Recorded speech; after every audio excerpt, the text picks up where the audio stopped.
Now, I think we should get to the schedule. The schedule, obviously, Louisiana Monroe, the first game of the season.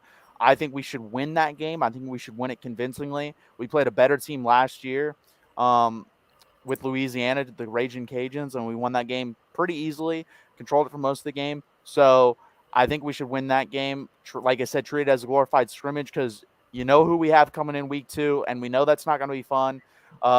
How do you think the Alabama game is going to go? First of all, I think we have to treat the Louisiana Monroe game as Gary Lewis said, as a business trip. We're going to take care of business. We know what we have to do. They're not going to roll over and play dead. We have to go in there and do what we need to do. I think that the Alabama game, we have the firepower to keep up with Alabama on offense. I look for us to keep it close, maybe into the third quarter possibly, and then you'll see the depth start to play a factor. I would love to win this game. I'd love to play spoiler. I'd love to shock the world. I just don't see it happening. No, and the thing is, we just said one of the biggest weaknesses on this team is offensive line. We're not sure how that's going to go this year. We like it going forward. Guys, the best player in college football resides on that Alabama defensive line, and he is a freak, and I'm scared to death of what he could do to our quarterbacks, our running backs, our offensive linemen. Will Anderson could wreak havoc. This game, he could single-handedly win this game. He could do what Khalil Mack did at Buffalo versus Ohio State, which is keep them in the game. But the difference is Khalil Mack was by himself. Will Anderson's got other dudes behind him, and that guy scares the hell out of me.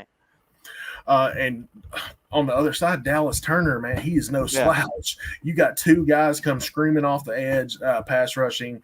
I personally have Dallas Turner ranked in my top 10 when it comes to edge rushers. Of course, Will Anderson is number 1 on everybody's list. And then you got Henry To'o in the battery middle. Low. Oh, sorry. The battery's low. But I'm excited for that game because it's going to give us a gauge. 100%, and we'll see where we're at. And Alabama's special, guys. So don't, as Texas fans, don't take a loss, let's say 45-20 as a big deal, because I think it's Alabama and Ohio State this year and then everybody else. So it's like you said, it's a gauge. We'll see where we're at, and that will tell us where we're going in the future. It will tell us where we're going in this year as well.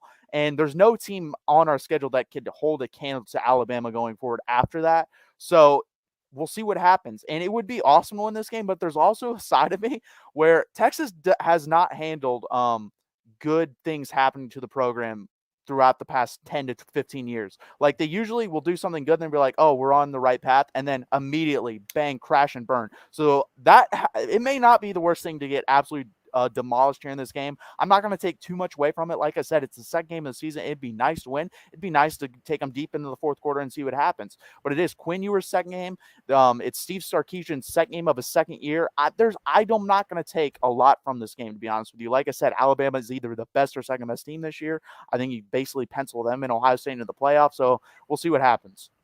Yeah, definitely. And I think what we need to take away from this is you're competing against one of the top tier teams in the nation and have been for the past 12, 15 years. You have to get up for that game. It's definitely with the roster turnover and Sark bringing in the guys that he has to compete with the likes of Alabama. Sark knows Alabama. He was there. Flood knows Alabama. Jeff Banks knows Alabama. So I think the coaching schemes could bode well as for the game just as much as the players on the field, the schemes and things like that.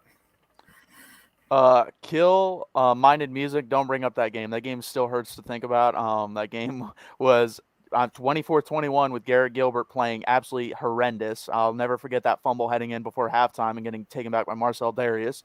If Colt McCoy plays the game, we win that game by 2 touchdowns. I fully believe that. I believe that. I don't care what anyone says. We controlling that game early. That team, like I said, if they were so much better than us, they should have killed us that whole game, and they really didn't.